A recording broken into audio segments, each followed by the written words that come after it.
Hey, Dodgers faithful, welcome back to our channel. Today we're diving deep into some hot off-the-press chatter from the Dodgers front office.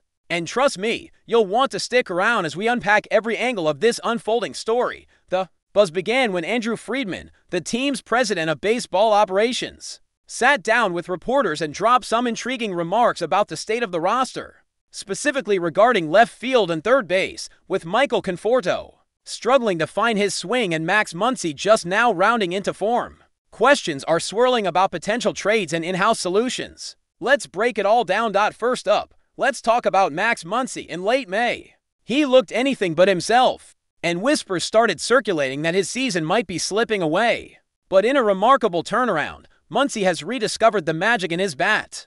Over the last 16 games, he's put together a .3 for 6 batting average, paired with an eye-popping 460 to on-base percentage and a .65 for slugging mark. Those numbers leap off the page and demonstrate why the Dodgers entrusted him with so many critical at-bats, considering his career slash line in Los Angeles prior to this season was .230, .356, .487.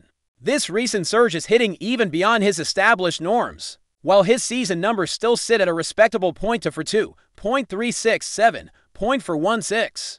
It's that OPS plus of 122 that reminds us of the kind of production he's capable of when everything clicks. Meanwhile, out in left field, Michael Conforto has yet to make Dodgers fans forget how potent he looked in his prime. The 32-year-old signed a one-year deal worth $17 million last December, a pact that carried with it the high hopes of a classic Conforto resurgence under the bright lights of Dodger Stadium. Instead, through 74 games, he's slashing just .168, 305, 277, a line that has him anchored at the bottom among all qualified hitters in Major League Baseball in batting average and second worst in slugging percentage. Those stark numbers stand in sharp contrast to his career slash of .249, .364, .463, highlighting the depth of the slump he's enduring. Obviously, trading for a left fielder to replace Conforto is on many fans' wish lists, and that leads us to Andrew Friedman's recent comments.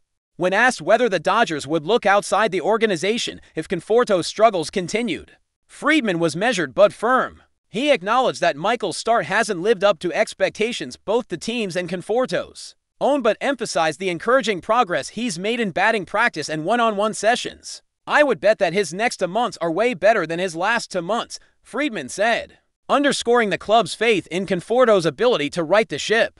Yet he also admitted they're constantly evaluating roster flexibility in case injuries or ongoing poor performance force their hand. Digging deeper into that, Friedman made it clear that a mid-season move for a left fielder would require an extremely high bar to be met. "Never say never," he cautioned, "but I think we would hold a very high bar and find it very unlikely." That seems to suggest the Dodgers feel confident enough in their internal options. Whether it's Conforto rediscovering his stroke, Trayce Thompson getting another crack at the role, or prospects from the minor league pipeline making a push to forego a splashy trade at this stage. Of course, the looming trade deadline on July 31st adds a ticking clock to all of this. Most blockbuster deals tend to materialize later in the summer, when buyers and sellers truly crystallize their needs, but exceptions do occur.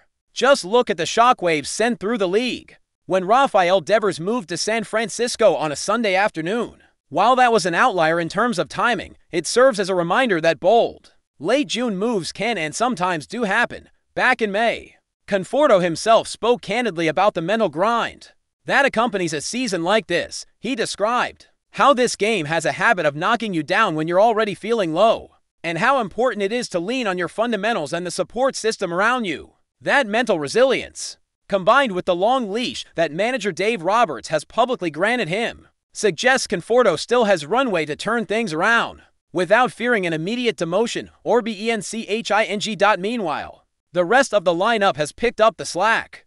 Freddie Freeman continues to anchor the infield with his steady bat and leadership. Will Smith behind the plate remains a formidable presence both offensively and defensively, and Mookie Betts' dynamic play in right field never ceases to amaze. All of this depth provides a safety net in case Conforto's slump lingers longer than anyone hopes. It's also worth noting that if the Dodgers were to pivot toward a trade, they would be operating with one of the deepest farm systems in recent memory, from high-ceiling prospects like Miguel Vargas and Diego Cartaya To establish triple at-bats ready for the call-up, this organization has options. The challenge, of course, is balancing the desire to remain in the postseason hunt with the long-term goal of sustainable success. That tightrope walk is something Friedman and co. have navigated masterfully in recent off-seasons. So, Dodgers fans, what do you make of Friedman's stance? Are you buying into the faith he's shown in Conforto, or do you think the team should start kicking tires on potential left field upgrades? And how do you feel about Muncy's resurgence? Was it just a matter of time before he heated up? Or did you see this kind of red-hot streak coming as we roll toward the end of June and edge ever closer to the trade deadline? There's plenty to debate and analyze. Stay tuned, because in the next segment, we'll take a closer look at some of the specific names who could fit the Dodgers' criteria if they do decide to explore the trade market, along with the pros and cons of each potential move. All right, Dodgers diehards, let's plunge into the names that have been whispered around baseball's rumor mill as potential fits for Los Angeles left field conundrum. First up is Teoscar Hernandez, the veteran outfielder whose right-handed power bat has terrorized American League pitching for years. Hernandez delivers the kind of extra base pop that could instantly boost the middle of a lineup craving offense. He'd bring a .250-ish batting average coupled with mid-.800s slugging, and his experience in big moments would be invaluable down the stretch. The challenge, of course, is his contract. He's owed north of $25 million in both 2025 and 2026, which means the Dodgers would need to eat a chunk of salary or find sweet spots in the deal by swapping lower-cost pieces in exchange. Hernandez also profiles as a high-watermark rental, so the Dodgers would have to weigh the long-term cost against the immediate impact he could provide. Another intriguing possibility is Jesse Winker, whose left-handed bat boasts a smooth .280 career average and keen plate discipline. He's under control for 2 more seasons beyond this year, making him an attractive option for teams that prize roster stability. From the Dodgers' perspective, Winker could represent a more cost-effective choice, allowing Los Angeles to preserve top prospects while still securing a quality bat. His defensive metrics in left field are adequate, if not spectacular, and pairing him with Mookie Betts and Freddie Freeman would create a balanced mix of left and right-handed hitters to challenge opposing bullpens. The downside, Winker's power numbers, while solid, aren't as game-changing as Hernandez's, and the breadth of teams coveting his services could drive up the asking price if the Dodgers brass is looking for a lower-cost gamble on upside. The names of smaller market breakout candidates start to emerge. Tommy Pham, though more of a journeyman, has shown in seasons past that he can rake when healthy, posting .280 to .90 averages and double-digit home run totals. His veteran presence and gritty playing style could mesh with Los Angeles clubhouse culture, and his contract is modest enough that a late June swap would be financially feasible. But Pham's injury history and sporadic production make him a higher variance play.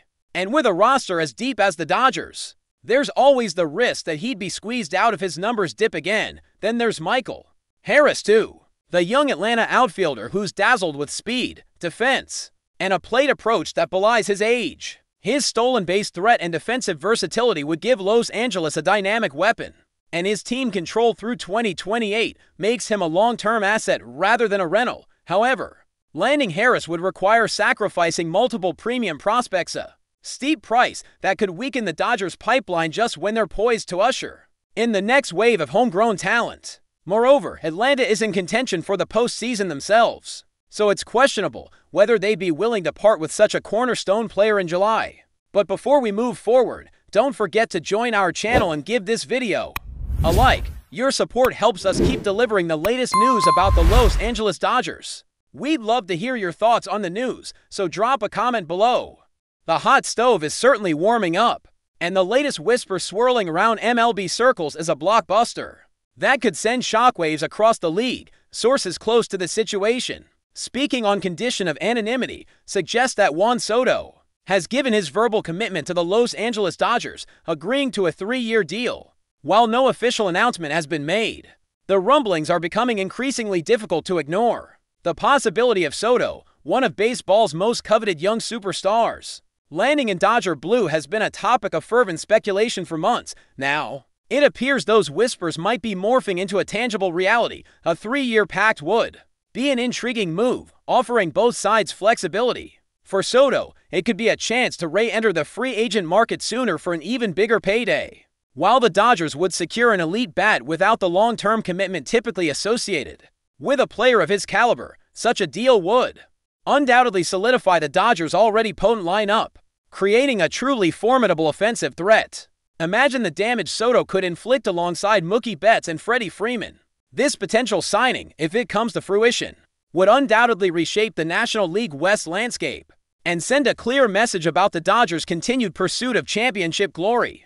The baseball world holds its breath, awaiting confirmation of what could be the biggest move of the offseason. That's all for this update. If you enjoyed the video and want to stay up to date with exclusive news about the Los Angeles Dodgers, be sure to subscribe to our channel and hit that like button. We always appreciate your comments and feedback. See you in the next video.